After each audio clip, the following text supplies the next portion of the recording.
Colchane is in the Atacama Desert at nearly 4,000 meters above sea level.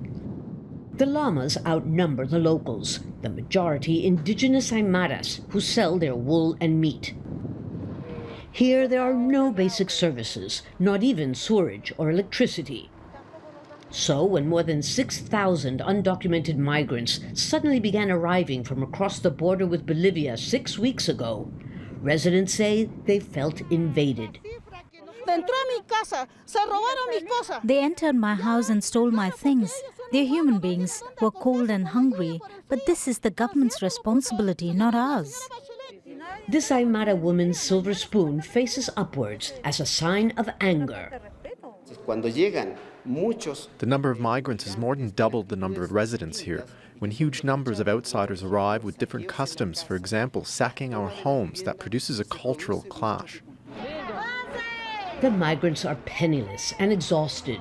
Many arrive traumatized after experiencing robbery, violence, and even rape along the 4,700-kilometer route from Venezuela. We're here waiting for buses to take us to the city where we will get tested for COVID. And with the help of God, after that, we'll go to the capital. MIREYA was told that after reporting to police, she and her 3 children would be allowed to go on their way. But that's no longer true. On Wednesday, the first 80 Venezuelans from Colchane were put on an Air Force plane to be flown back to Venezuela.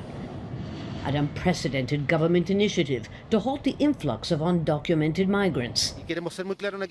We want to be very clear about this. Those who plan to enter Chile illegally and clandestinely risk expulsion as the law states. Earlier, the ministers of Defense and Interior visited the border to oversee Plan Colchane, which significantly increases military and police controls to keep out undocumented migrants. We went on one of the night patrols. The officers searched trucks at illegal border passes. They stopped Bolivians trying to smuggle clothes.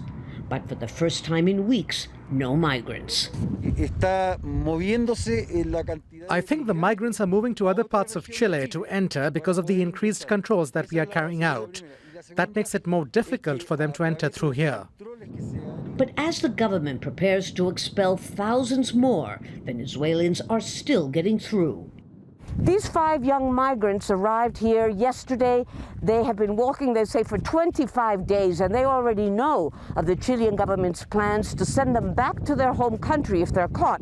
So they say they're going to walk through the desert here, around the mountains, avoid police blockades or barriers, anything they need to do to keep going.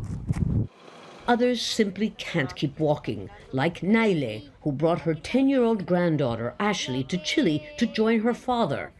A dream that now seems more unlikely than ever. Lucia Newman, Al Jazeera, Colchane, Chile.